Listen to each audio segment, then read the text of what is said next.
of events of those strikes that hit Syria in mid-April. And today the Russian Defense Ministry really upped the ante by providing some actual tangible evidence of those missiles it says were either intercepted or simply malfunctioned. And this is going to be an embarrassing development for the US side, which had lauded the success of those 105 airstrikes, which it said were precise and overwhelming, also dismissing any suggestions by Russia that any of those missiles had been intercepted, also insisting that the Syrian air defense capabilities had been largely ineffective, with Syrian missiles merely being fired into open air. Take a listen. With way over 100 missiles shot in, they didn't shoot one down. The equipment didn't work too well, their equipment, and they didn't shoot one. You know, you heard, oh, they shot 40 down, then they shot 15 down. They watched. Then I called, I said, did they? No, sir. Every single one hit its target.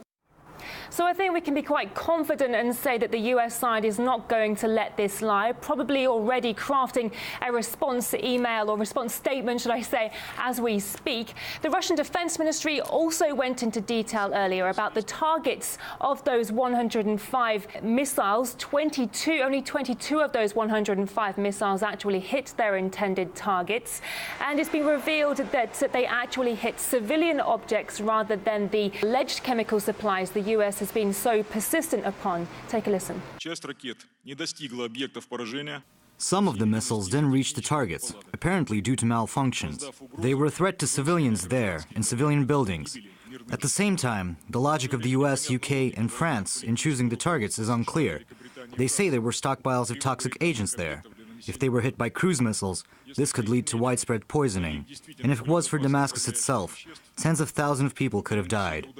So this latest development is probably going to deal a blow to the US president's ego as well. He had boasted so optimistically about the performance of his missiles, and after those strikes he even saw his popularity on the upturn, with his approval rating jumping a few percentage points. So this turnabout is not something we could expect him to let lie.